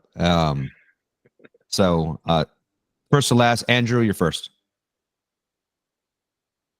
I'll keep it short. Just kind of echo what I said. Minimum thresholds, I think we should have around it. So it should be kind of an aggregation of responsibilities rather than piecing it out, saying, oh, they went to a meeting, they get 500,000. They did part of this, they get 200,000. I think we need community governors that are fully engaged, not just in one part or the other. So I think for me, it's if you are at 80% of the meetings and you do 100 or 95% of the proposals in some other stuff, then okay, you meet that requirement. I think it's looking at it and saying, okay, how many times has he posted on Discord, this or that? It's going to just become chaos. And I think we can create enough minimum thresholds that you're going to be participating if you follow those. Right. Ebo? Yeah, I definitely don't agree if it were to be like you have to talk every meeting, because that reminds me of when I was doing remote classes in college. Like you would have to, say one thing per class to get your attendance points, and that's just like, I don't know, it's too simple. But what if there was like a scaling reward system in which starting next meeting, you get like a small amount, and then for each meeting you go to, it slightly multiplies. So by the end, you're getting like the most if you stick around and do a good job and contribute for the entire 6 months. Then you're getting, maybe, this is a random number, I don't know how the math would work out, you're getting 5 million in the last meeting, but then in the first meeting you're getting 100K. So I like that. You give it like a time-based thing. The longer you commit and the more work you put in, the more you'll earn like by the end of it. Awesome. But that also comes with if someone quits in the middle, they would get what they got up to that point. Like, yeah, I think that makes sense. And then there's one thing that might need to be considered is if somebody joins midway through, say we dip below 11 and we need to get someone in, but that's a caveat that can be dealt with. Yeah. Wilder?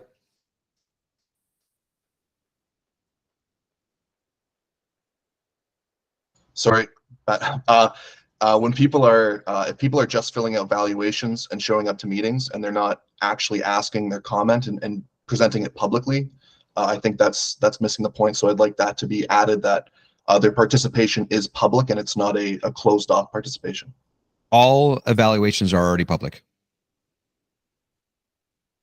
So I'm a loudmouth.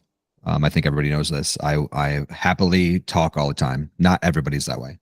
I don't think forcing people to actually speak in public is actually required. But I think participating and making sure that your skill set is there is important. How you can do it is through the evaluation. That's why we have evaluations. You can write them all out. They're all public. It is up to the job for the reviewer to actually be the voice of the reviewers and also the proposers, or the actual proposers of the grants. So that's my thought of it. I think forcing people to speak at everyone, I feel like it's the wrong incentive. But there's nuance here, and I get what you guys are saying. I just don't want to alienate the people that are different than us. Yeah, and I think what Chris just said about understanding yourself and understanding your skill set and then bringing that skill set. So I mean, it would be sort of ridiculous of me participating in this council and I didn't speak up, put my face to it, and do certain things, because I bring a certain amount. I bring something different than maybe like a Lobo brings, you know. And so that's, I think that's a valid thing. So this is obviously can't be a perfect science, but I did like Ivu's idea of that kind of scaling thing. I don't know how practical it is, but it's a good idea for sure. Lobo? We talked about it a bit already, but we have like the comments that we put in this sheet, and in the form, sorry. Okay, but then the question is, we submit these forms, then the proposer needs to look at them and then can maybe change some stuff or respond in some way. But the problem is if it's like only in these forms and it's not posted like in the Discord, so he can maybe like on the fly, okay, like, that's a good point. Maybe let's change that and that before we get to the point that we will actually evaluate something. That should be in it. So like not only have these forms and then it's not really a discussion with the proposer. Yeah. So the way that I see it is that you guys do the evaluations. You've put all of your thoughts and everything there. If you have concerns, if you want to see change, you go to the Discord and post them there. But then if the grant proposal is accepted or goes to the next stage, the reviewer's job is to read through all of the actual proposals, get all of their feedback, understand it, and then communicate with the proposer and say, these are the things that we're thinking, and they should actually say, okay, like you should change this, or clarify this, or and work with them to actually change it. Then in the next meeting, the reviewer comes out and says, I worked with the actual proposer. Here's the new updates. This is as much as they're willing to address. I think that this is still a good idea or not, and go from there. Like that to me feels like what the process should be. So we update the proposal with the proposer. They update the proposal. Like you bring that to them and say, hey, listen, here's all of that feedback. Here's what I think. Clarify this for us. And you should change the proposal. If you change it, awesome. If not, I'm going to tell you, you're probably not going to get accepted. So right. Yeah, there needs to be. I mean, it also seems like we're just beginning and we're having an onslaught of proposals. And so there needs to be a more organic process where everybody understands where their concerns can be best addressed. There's a lot, there's like, oh shit, we have 15 proposals to evaluate. And so this whole meeting, the vibe of this meeting, the theme of this meeting is, okay, how do we most efficiently address all of these proposals, and how do we most efficiently incentivize genuine participation, right? And so I think that these basic type of things where okay, showing up is something. I mean, that really is something. Like to show up here and take it in and then show up and do the evaluations, that is something. And then there could be something that goes further. But yeah. Amazing. Guys, All right, I have a hard let's stop in 10 minutes, just FYI. let's move to champion. So Yeah. to do that. So talk about the champion and we'll go from there. Champion analyst. So what was proposed is that it's 1 million per champion. It was not clear to us if that is 1 million per person who is a champion or 1 million per proposal that somebody champions. Proposal. So the idea is that if you have two, then you split it. Yeah, that's fine. So I think we don't have a set amount of proposals though, right? So we potentially run into, and we don't have a set amount of meetings either. So, you know, there is a sliding scale in terms of what happens if we max out the amount of proposals or max out the amount of meetings, and now we don't have any more rewards to give. New proposal. What's that? Yeah, so like an amendment, an extension. An amendment to the proposal. Okay, so that's fine. I think that works. So our recommendation is different than that because, but I think that makes a lot of sense. Do you agree, Coop? Yeah. Okay, great. So then the supportive tasks, we can move on to there. You know, we're obviously have to figure out how are these allocated? Is it by council vote? How long is this allocation supposed to last? But I suppose if we need more, we can just have another proposal. So, you know, we were recommending adding another slush fund, but that's not necessary if we're just going to have more proposal. Perhaps should have a subcommittee of 3 people who the council votes to elect. And these, anyone can in the council can propose a supportive task, but and members can volunteer to do the task. Or if there are no volunteers, a member can step up and say, well, I would do it for this amount. And then the subcommittee can vote on each task and the fee amount. And if no one steps up, then they actively recruit people to do the tasks. What do we all think of this concept of a subcommittee who's in charge of this part of it? Yeah, I mean, this is born out of the concern that Jay brought up earlier. Is like, how do we decide? How does this 10 million VOI get? What's that? We'll just comment from Dragonfly. No, hell no, does not like this idea at all. Committees, subcommittees. Yeah, that's all good. I mean, but most importantly, it's like, okay, so it's opaque. So what, Chris or Ben, what are you guys feeling about that 10 million and how that gets distributed and decided? I think I'll probably have a little bit of think about it, but I think because we're quite limited on time. Yeah. In general, what I think is going to be really worthwhile is you've done a really good job of getting all these notes together. Is really just commenting them on the actual proposal document itself on the Google Drive, and then this is you able to communicate everything that you've considered, and it'll also give people the time to review them properly and also add their own comments. And off the back of that, we can then, as a foundation, amend the document to be in line with your guys' suggestions, and then it can go to the evaluation. But I'm not actively opposed to something like what you suggested. Yeah, so I would agree to that. I think we learn more about the process this time, where that's what we're doing right now will be more in between the meetings, and then the meeting will be like, and this is what we all decided, yes or no. Yeah. And then we can have a debate about that, and then we say, okay, now let's go vote. So awesome. By the way, everybody, we hit 250 nodes during this meeting, so congratulations everybody. Boom. So we know what is that? What is an amount of nodes from some of the larger L1s? Like what's 250 versus? Let's pick one out of a hat called Algorand. Pretty apples to apples. I will tell you guys all right now. We have 250 nodes. I'm actually pulling up the real numbers. Just so Algorand has over a 24-hour period has 143, and we have 250. So we have over 100 more proposers than what Algorand does. It's interesting. Pretty good for Okay, a but test. that's only proposers, just to say it. Yeah, not relays. Okay. Voters. Yeah, we Voters. Algorand has 247, and we have 250. But sorry to interrupt again. But it's like the problem is like AF controls exactly all the stake.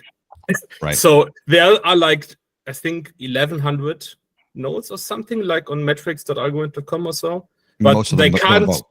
Yeah, they can't vote because the others have all the stake.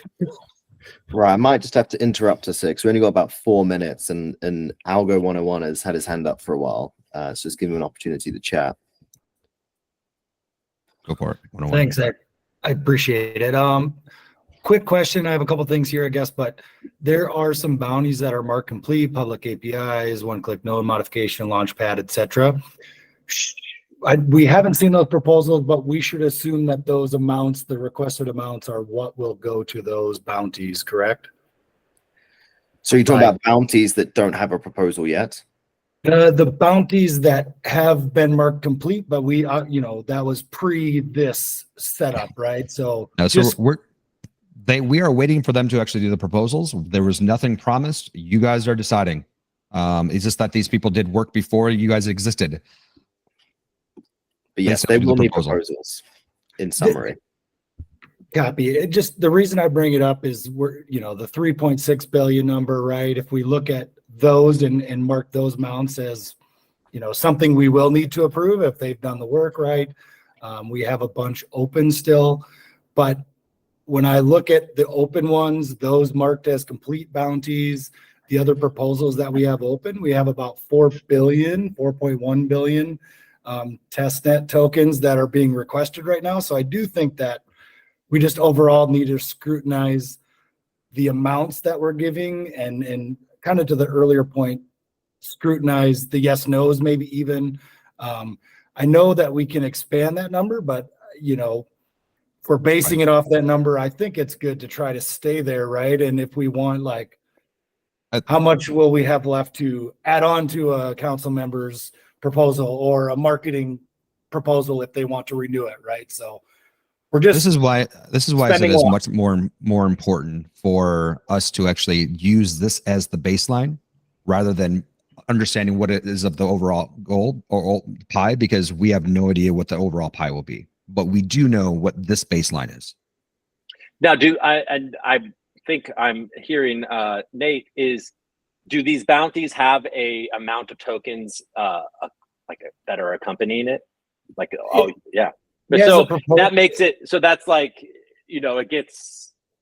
it's hard to there's coming the at it range from two different sides. Yeah. There's a range on all the bounties, even the completed ones. But once again, you guys still decide. This is why I keep hammering. The only thing we know is this baseline. Yeah. So every proposal after this should be ignore what the total pie will go out, because we have no idea. All we know is how much effort we put into this one, and we use this to measure all the rest. Okay. It's all relative at the end of the day. Yeah. IRL? Sorry. I would argue, though, that the black rewards are the benchmark because those will be put out before. But they're not out yet. The only one that actually... Yes, I think that both of them are. But hopefully we figure that one out first.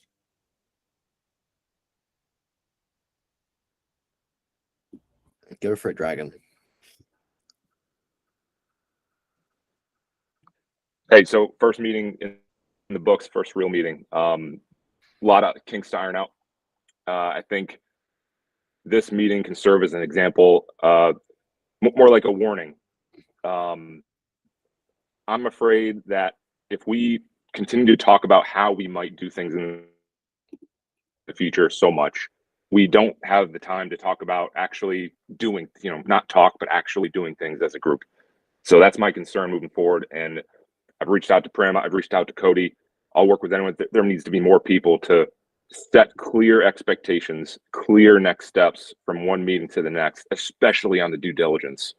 Because if we have more than one proposal to review, this meeting is kind of screwed. I think we So have, like, that's 5 just my the next feedback one. for this meeting. Yeah, I would agree. I think in general there just needs to be more done in between the bi-weekly meetings, and that's really what it comes down to, is just keeping on top of that. And these should be lean meetings because it's only 2 hours, so it's a very good point. It's been a fun 2 hours, right? I'm actually really jazzed. I think that's I really actually appreciate you guys stepping up and saying, okay, this is what we're going to do to make things better. Like, because that is the only way that this is successful. So obviously we're not going to get it right out of the gate. So figuring this we out. were also limited. We went over on a lot of things in general anyway.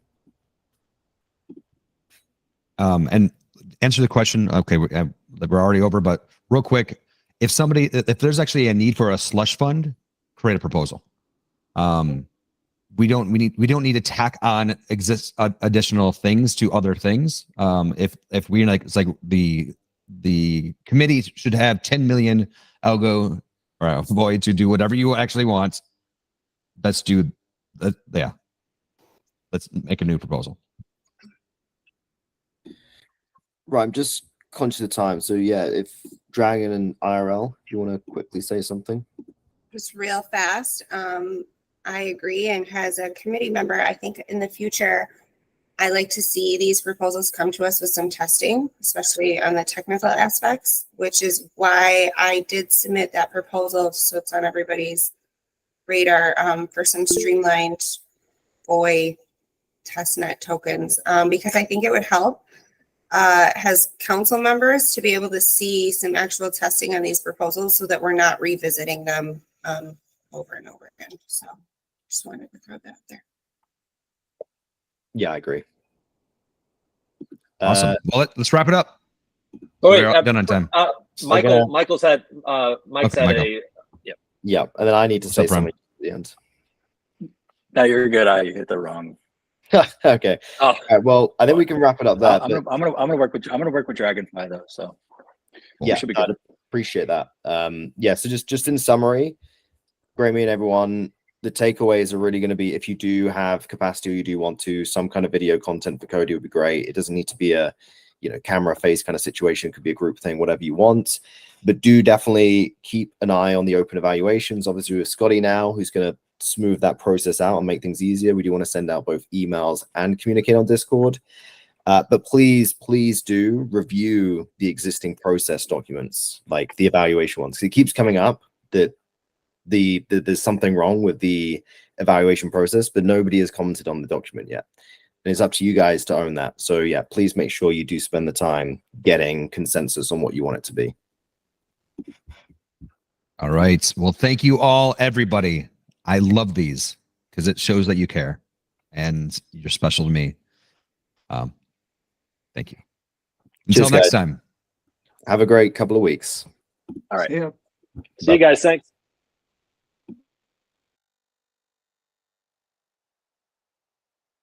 Bye.